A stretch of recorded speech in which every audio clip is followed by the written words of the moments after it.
أعوذ بالله من الشيطان الرجيم. بسم الله الرحمن الرحيم.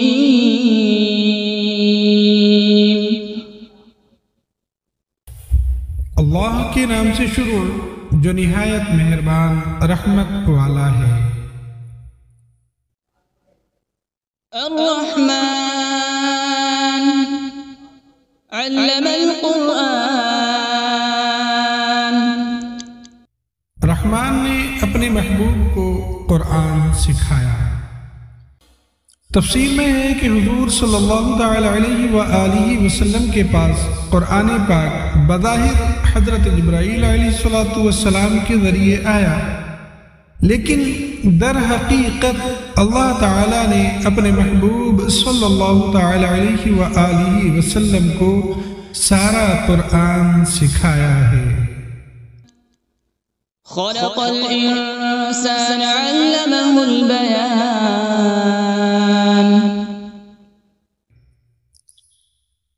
انسان کو پیدا کیا اور پھر اسے بیان سکھایا۔ یہاں انسان سے مراد حضور صلی اللہ تعالی علیہ وآلہ وسلم ہے، اور اگلی آیت میں بیان سے ما کان وما یکون، یعنی جو کچھ ہو چکا اور جو کچھ آئندہ ہوگا اس کا بیان مراد ہے۔ یعنی جو کچھ ہو چکا اور جو کچھ آئندہ ہونے والا ہے، اللہ پاک نے اپنے محبوب صلی اللہ تعالی علیہ وآلہ وسلم کو سارا بیان سکھایا۔ آگے فرماتے ہیں یا پھر انسان سے مراد حضرت آدم علیہ نبینا علیہ السلام ہے، اور بیان سے مراد تمام چیزوں کے نام اور تمام زبانوں یعنی لینگویجز کا بیان ہے۔ یا پھر یہاں انسان سے مراد جن سے انسان ہے، اور بیان سے مراد جو آپس میں بات کرنے گفتگو کرنے کی صلاحیت ہے وہ ہے کہ اس کی بات کرنے کی وجہ سے انسان دیگر حیوانوں سے ممتاز ہوا۔ الشمس والقمر بحسبان. سورج اور چاند حساب سے ہے، یعنی سورج اور چاند یہ اپنے حساب میں چلتے ہیں، جو اللہ پاک نے ان کا نظام بنا دیا، اسی نظام سے یہ چل رہے ہیں۔ والنجم والشجر يسجدان.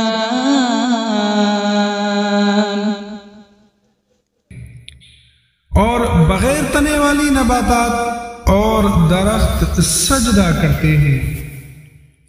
تفسیر میں ہے کہ نباتات اور درخت کے سجدہ کرنے سے مراد ان کے سایوں کا سجدہ کرنا ہے، یا اس سے مراد یہ ہے کہ وہ اللہ تعالی کے حکم کے فرما بردار ہیں۔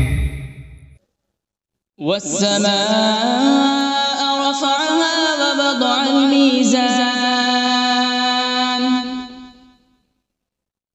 ألا تطغوا في الميزان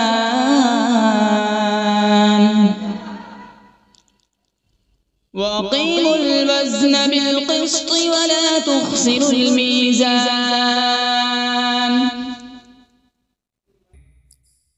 اور آسمان کو اللہ پاک نے بلند کیا اور ترازو رکھی تاکہ تولنے میں نا انصافی نہ کرو، اور انصاف کے ساتھ تول قائم کرو اور وزن نہ گھٹاؤ۔ اس کی تفسیر میں آتا ہے کہ ناپ تول کے معاملات میں عدل اور انصاف اور برابری کی تعلیم اسلام کی شاندار تعلیمات میں سے ہے۔ اس کی اہمیت کا اندازہ اس سے لگایا جا سکتا ہے کہ ناپ تول میں نا انصافی سے معاشرے میں جھگڑے فسادات برپا ہوں گے، باہمی بغض اور عناد بھی پیدا ہوگا، اور یہ چیزیں معاشرتی امن کو تباہ و برباد کر دیتی ہیں۔ اور فرمایا کہ اللہ پاک نے ترازو رکھی تاکہ میزان عمل اس کو دیکھ کر یاد آتا رہے۔ وَالْأَرْضَ وَضَعَهَا لِلْأَنَامِ فِيهَا فَاكِهَةٌ وَالنَّخْلُ ذَاتُ الْأَكْمَامِ۔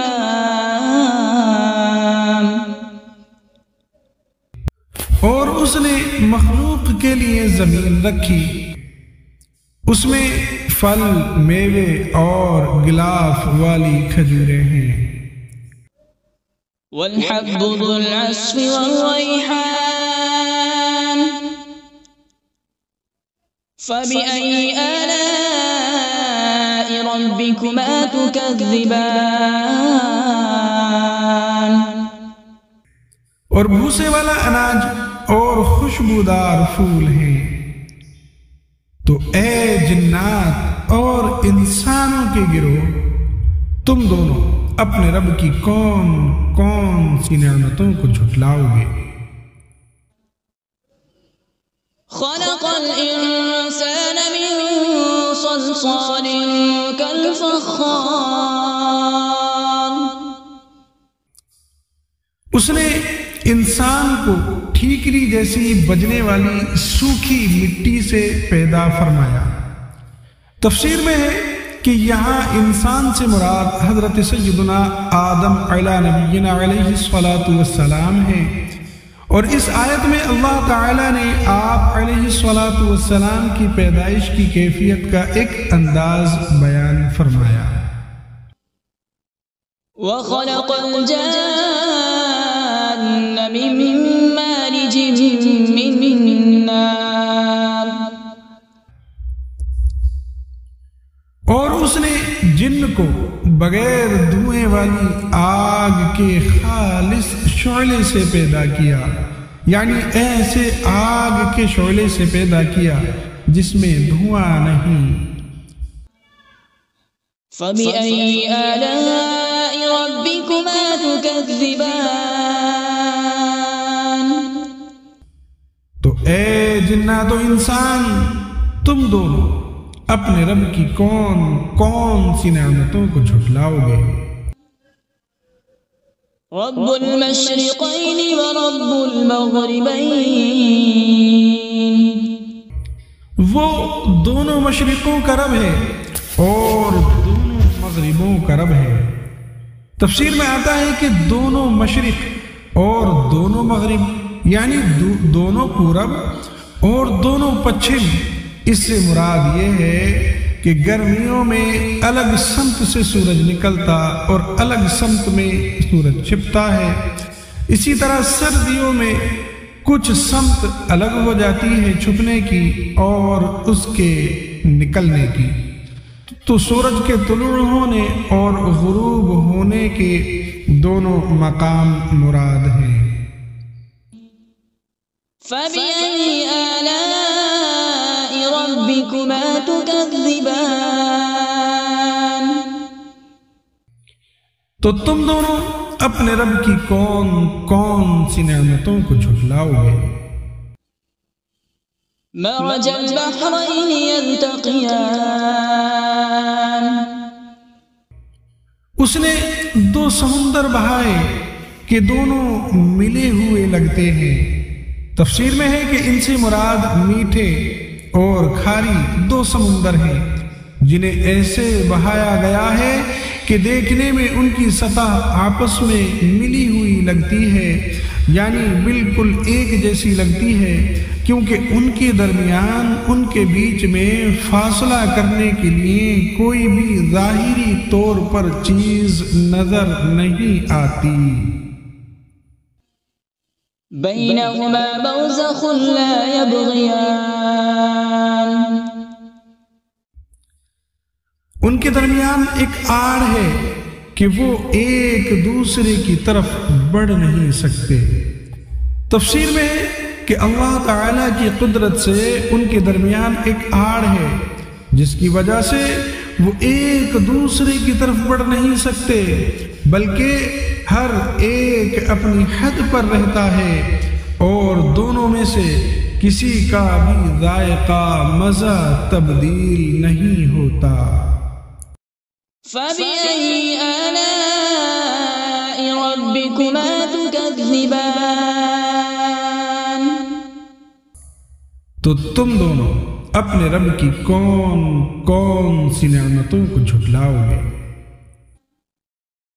يخرج منهما اللؤلؤ والمرجان فبأي آلاء ربكما تكذبان؟ ان سمندروں سے موتی اور مرجان نکلتا ہے۔ تو اے جنات و انسان، تم دونوں اپنے رب کی کون کون سی نعمتوں کو جھٹلاؤ گے؟ وَلَهُ الْجَوَارِ الْمُنشَآتُ فِي الْبَحْرِ كَالْأَعْلَامِ، اور دریا میں پہاڑوں جیسی اٹھتی ہوئی کشتیاں یہ اسی کی ہیں۔ تفسیر میں ہے کہ اس سے مراد یہ ہے کہ جن چیزوں سے وہ کشتیاں بنائی گئی وہ بھی اللہ تبارک و تعالی نے پیدا کی، اور ان چیزوں کو آپس میں جوڑنے، کشتی بنانے اور کاریگری کرنے کی عقل بھی اللہ تبارک و تعالی نے ہی پیدا کی، اور دریاؤں میں ان کشتیوں کا چلنا اور تیرنا یہ سب اللہ پاک کی قدرت سے ہے۔ فَبِأَيِّ آلَاءِ رَبِّكُمَا تُكَذِّبَانِ؟ تو تم دونوں اپنے رب کی کون کون سی نعمتوں کو جھٹلاؤ گے؟ كُلُّ مَنْ عَلَيْهَا فَانٍ وَيَبْقَى وَجْهُ رَبِّكَ ذُو الْجَلَالِ وَالْإِكْرَامِ فَبِأَيِّ آلَاءِ رَبِّكُمَا تُكَذِّبَانِ؟ زمین پر جتنی مخلوق ہے یہ سب فنا ہونے والی ہے، اور تمہارے رب کی عظمت اور بزرگی والی ذات یہ باقی رہے گی۔ تو اے جنات اور انسان، تم دونوں اپنے رب کی کون کون سی نعمتوں کو جھٹلاؤ گے؟ يَسْأَلُهُ مَن فِي السَّمَاوَاتِ وَالْأَرْضِ كُلَّ يَوْمٍ هُوَ فِي شَأْنٍ فَبِأَيِّ آلَاءِ رَبِّكُمَا تُكَذِّبَانِ؟ آسمانوں اور زمین میں جتنے ہیں سب اسی کے سوالی ہیں، اور وہ ہر دن کسی کام میں ہے۔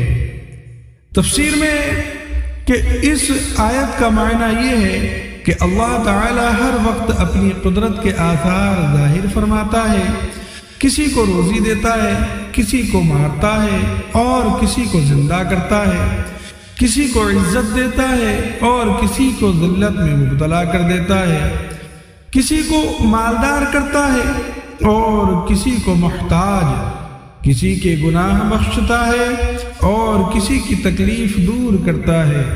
یاد رہے کہ اللہ تعالی کے لیے مصروف اور مشغول کا لفظ استعمال کرنا یہ جائز نہیں، یہ لفظ استعمال ہی نہیں کر سکتے کیونکہ اللہ تعالی ان اوصاف سے پاک ہے۔ تو اے جنات اور انسان کے گروہ، تم دونوں اپنے رب کی کون کون سی نعمتوں کو جھٹلاؤ گے؟ سَنَفْرُغُ لَكُمْ أَيُّهَ الثَّقَلَانِ؟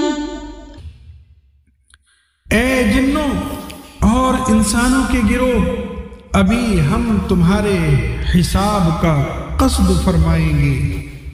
تفسیر میں ہے کہ آیت میں سنفرغ سے اس کا حقیقی معنی فراغت مراد نہیں، بلکہ اس کا مجازی معنی قصد کرنا مراد ہے۔ اللہ تعالیٰ کے لیے فارغ کا لفظ استعمال نہیں کر سکتے کیونکہ اللہ تعالیٰ فراغت کے مفہوم سے پاک ہے۔ نیز اس آیت میں تمام انسانوں کے لیے نصیحت ہے کہ وہ دنیا میں وہ جیسے چاہیں زندگی گزارے، لیکن مرنے کے بعد انہیں ہر حال میں اللہ تبارک و تعالیٰ کی بارگاہ میں پیش ہونا ہے، اور اللہ تبارک و تعالیٰ کی بارگاہ میں اپنے اعمال کا حساب دینا ہوگا، اور پھر جس طرح کے اعمال کیے ہوں گے اسی طرح کی جزا ملے گی۔ فَبِأَيِّ آلَاءِ رَبِّكُمَا تُكَذِّبَانِ؟ تو تم دونوں اپنے رب کی کون کون سی نعمتوں کو جھٹلاؤ گے؟ یا معشر الجن والانس ان استطعتم ان تنفذوا من اقطار السماوات والارض فانفذوا لا تنفذون الا بسلطان۔ اے جنوں اور انسانوں کی گروہ، اگر تم سے ہو سکے کہ آسمانوں اور زمین کے کناروں سے نکل جاؤ تو نکل جاؤ، لیکن تم جہاں نکل کر جاؤ گے وہاں اسی کی سلطنت ہے۔ فَبِأَيِّ آلَاءِ رَبِّكُمَا تُكَذِّبَانِ؟ تو اے جنات اور انسان کے گروہ، تم دونوں اپنے رب کی کون کون سی نعمتوں کو جھٹلاؤ گے؟ يُرْسَلُ عَلَيْكُمَا شُوَاظٌ مِّن نَّارٍ وَنُحَاسٌ فَلَا تَنتَصِرَانِ۔ فَبِأَيِّ آلَاءِ رَبِّكُمَا تُكَذِّبَانِ؟ تم پر آگ کا بغیر دھوئیں والا خالص شعلہ اور بغیر شعلے والا خالص دھواں بھیجا جائے گا، تو تم ایک دوسرے کی مدد نہ کر سکو گے۔ تو اے جنات اور انسان کے گروہ، تم دونوں اپنے رب کی کون کون سی نعمتوں کو جھٹلاؤ گے؟ فَإِذَا انشَقَّتِ السَّمَاءُ فَكَانَتْ وَرْدَةً كَالدِّهَانِ۔ فَبِأَيِّ آلَاءِ رَبِّكُمَا تُكَذِّبَانِ؟ پھر جب آسمان پھٹ جائے گا تو گلاب کے پھول جیسا سرخ ہو جائے گا جیسے سرخ چمڑا۔ تو اے جنات و انسان، تم دونوں اپنے رب کی کون کون سی نعمتوں کو جھٹلاؤ گے؟ فَيَوْمَئِذٍ لَا يُسْأَلُ عَن ذَنبِهِ إِنسٌ وَلَا جَانٌّ۔ تو اس دن کسی آدمی اور جن سے اس کے گناہ کے متعلق نہیں پوچھا جائے گا۔ اس کی تفسیر میں ہے کہ قیامت میں جنوں اور انسانوں سے سوال ہوں گے۔ اس آیت میں جو سوال کی نفی ہے اس کی علماء نے متعدد تعویلات بیان کی ہیں، جن سے ایک یہ ہے کہ جب لوگ قبروں سے اٹھائے جائیں گے اور آسمان پھٹے گا تو اس دن فرشتے مجرموں سے دریافت نہیں کریں گے، مجرموں سے ان کے اعمال کے بارے میں نہیں پوچھیں گے، بلکہ ان کی صورتیں دیکھ کر ہی پہچان لیں گے۔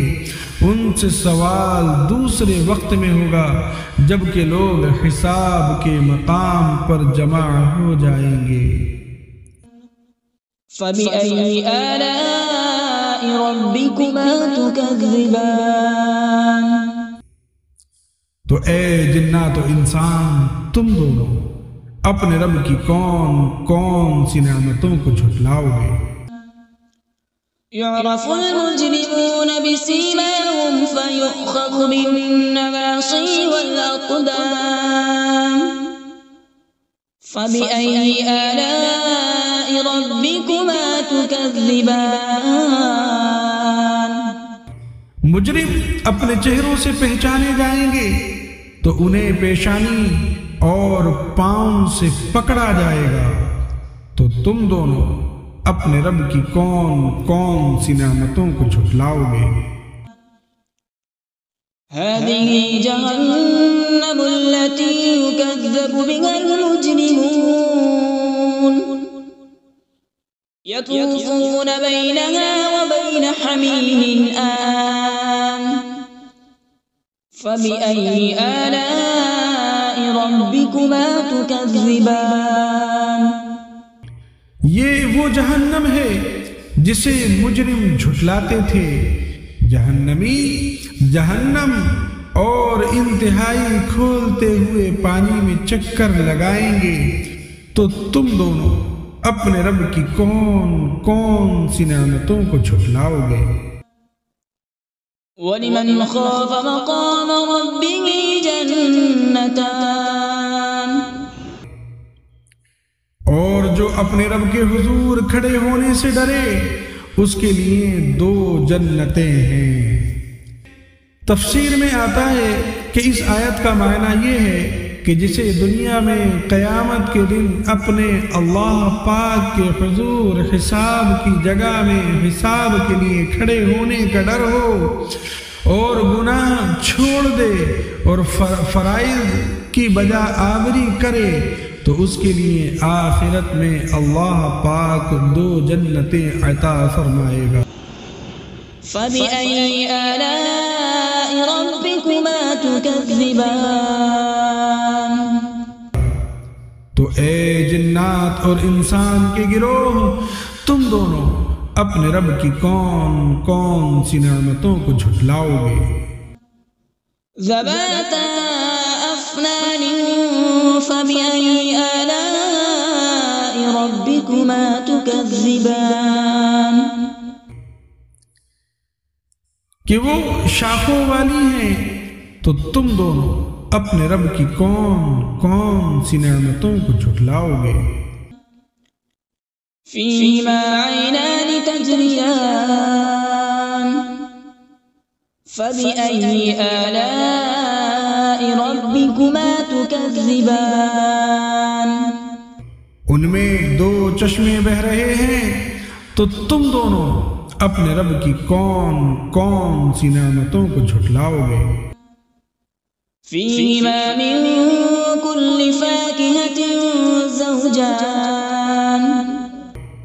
ان دونوں جنتوں میں ہر پھل کی 2 قسمیں ہیں۔ تفسیر میں ہے کہ 2 قسموں سے مراد یہ ہے کہ بعض وہ پھل ہیں جو دنیا میں دیکھے گئے اور بعض وہ عجیب و غریب پھل ہیں جو اس سے پہلے نہ کبھی کسی نے دیکھے، یا اس سے مراد یہ ہے کہ بعض پھل خشک ہیں اور بعض پھل تر ہیں، یا پھر فرمایا کہ اس سے مراد یہ ہے کہ بعض پھل خالص میٹھے اور بعض ترشی کی طرف مائل ہیں۔ فَبِأَيِّ آلَاءِ رَبِّكُمَا تُكَذِّبَانِ۔ تو تم دونوں اپنے رب کی کون کون سی نعمتوں کو جھٹلاؤ گے؟ متكئين على فرش بطائنها من استبرق وجنى الجنتين دان فبأي آلاء ربكما تكذبان۔ جنتی ایسے بچھونوں پر تکیہ لگائے ہوئے ہوں گے جن کے اندرونی حصے موٹے ریشم کے ہیں، اور دونوں جنتوں کے پھل جھکے ہوئے ہوں گے۔ تفسیر میں ہے کہ یعنی ان دونوں جنتوں کا پھل اتنا قریب ہوگا کہ کھڑا بیٹھا اور لیٹا ہر شخص اسے چن لے گا، جبکہ دنیا کے پھلوں میں یہ خاصیت نہیں ہوتی۔ تو تم دونوں اپنے رب کی کون کون سی نعمتوں کو جھٹلاؤ گے؟ فيهن قاصرات الطرف لم يطمثهن إنس قبلهم ولا جان. ان جنتوں میں وہ عورتیں ہیں کہ شوہر کے سوا کسی کو آنکھ اٹھا کر نہیں دیکھتی، جنہیں ان کے شوہروں سے پہلے نہ کسی آدمی نے چھوا اور نہ کسی جن نے. اس کی تفسیر میں ہے کہ تقوی اور شرم و حیا عورت کا بہت بڑا کمال اور جنتی عورتوں کا عظیم وصف ہے. آگے فرمایا ان بیویوں سے مراد حور عین ہیں، کیونکہ وہ جنت میں پیدا کی گئی ہیں، اس لیے انہیں کسی نے نہیں چھوا ہوگا اور ان کے شوہر ہی انہیں چھوئیں گے. یہ بھی قول ہے کہ ان سے مراد دنیا کی عورتیں ہیں، انہیں دوبارہ کنواریاں پیدا کیا جائے گا اور پیدائش کے بعد انہیں کسی نے نہ چھوا ہوگا.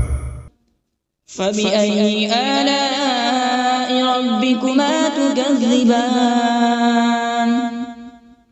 تو اے جنات و انسان، تم دونوں اپنے رب کی کون کون سی نعمتوں کو جھٹلاؤ گے؟ كأنهن الياقوت والمرجان. فبأي آلاء ربكما تكذبان. گویا وہ لعل اور مرجان موتی ہیں. تو اے جنات و انسانوں کے گروہ، تم دونوں اپنے رب کی کون کون سی نعمتوں کو جھٹلاؤ گے؟ هل جزاء الإحسان إلا الإحسان. فبأي آلاء ربكما تكذبان. نیکی کا بدلہ نیکی ہے. تو اے جنات و انسان، تم دونوں اپنے رب کی کون کون سی نعمتوں کو جھٹلاؤ گے؟ ومن دونهما جنتان. اور ان کے علاوہ دو جنتیں اور ہیں. تفسیر میں ہے یعنی جن دو جنتوں کا ذکر اوپر گزرا ان کے علاوہ دو جنتیں اور بھی ہیں، مگر یہ دونوں ان پہلی جنتوں سے مرتبے اور مقام اور فضیلت میں کم ہیں. فبأي آلاء ربكما تكذبان. تو اے جنات و انسان، تم دونوں اپنے رب کی کون کون سی نعمتوں کو جھٹلاؤ گے؟ مدہامتان. وہ دونوں جنتیں نہایت سبز درختوں کی وجہ سے سیاہی کی جھلک دے رہی ہیں.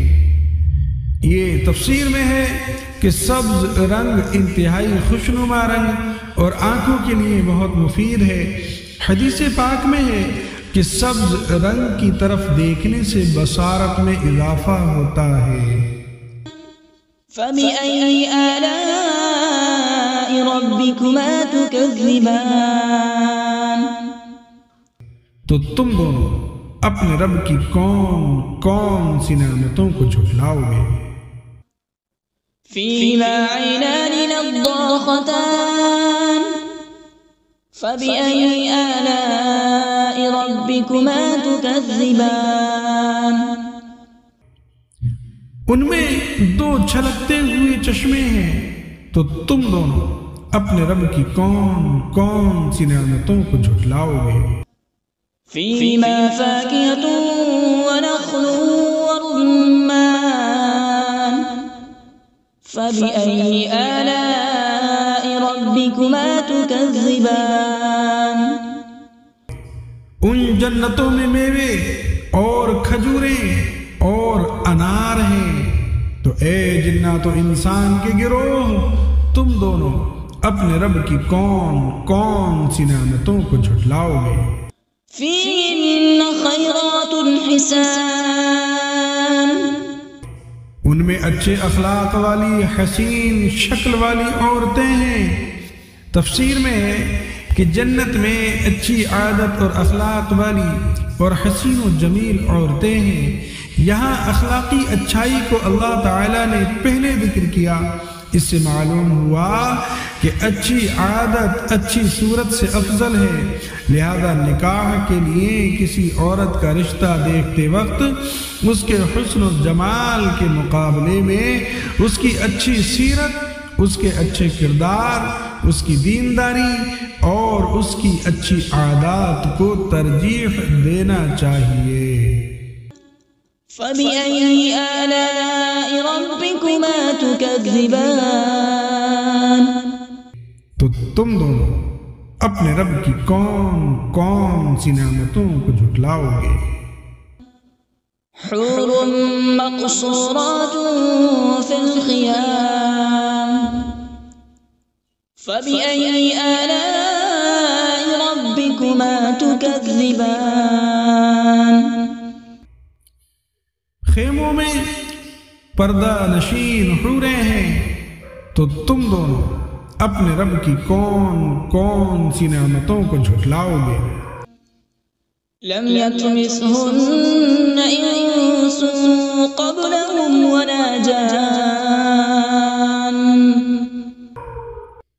ان کے شوہروں سے پہلے انہیں نہ کسی آدمی نے چھوا اور نہ کسی جن نے۔ تفسیر میں ہے یعنی جیسے ان سابقہ دو جنتوں کی حوریں اپنے جنتی شوہروں کے علاوہ جن اور انسانوں کے چھونے سے محفوظ تھیں، ایسے ہی اب مذکورہ دونوں جنتوں کی بھی حوریں انسان اور جنات کے چھونے سے محفوظ ہیں۔ فَبِأَيِّ آلَاءِ رَبِّكُمَا تُكَذِّبَانِ، تو تم دونوں اپنے رب کی کون کون سی نعمتوں کو جھٹلاؤ گے؟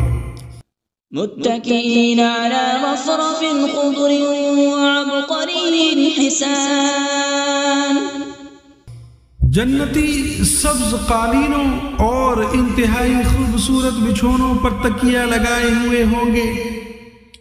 تفسیر میں آتا ہے کہ اللہ تعالیٰ کے حضور کھڑے ہونے سے ڈرنے والوں کو جو دو جنتیں عطا ہوں گی، ان کے جنتی بچھونوں کا ظاہری حال بیان نہیں کیا گیا، کیونکہ ان کے بچھونوں کی شان بہت بلند ہے اور ان کا ظاہری حال عقل اور فہم کے ادراک سے باہر ہے، یعنی یہ سمجھ سے باہر ہے، جبکہ دوسری دو جنتوں میں اہل جنت کو عطا ہونے والے بچھونوں کا ظاہری حال یہاں بیان کر دیا گیا۔ وہ سبز اور منقش ہوں گے، اس سے ان بچھونوں میں فرق صاف ظاہر ہو رہا ہے۔ فَبِأَيِّ آلَاءِ رَبِّكُمَا تُكَذِّبَانِ، تو تم دونوں اپنے رب کی کون کون سی نعمتوں کو جھٹلاؤ گے؟ تبارک اسم ربک ذی الجلال والإکرام، تمہارے رب کا نام بڑی برکت والا ہے جو عظمت اور بزرگی والا ہے۔ ان الفاظ یا ذی الجلال والاکرام کو اپنی عادت میں شامل کرنا چاہیے کہ اس سے دعا جلد قبول ہوتی ہے۔ صلو علی الحبیب صلی اللہ تعالی علی محمد صلی اللہ تعالی علیہ وآلہ وسلم۔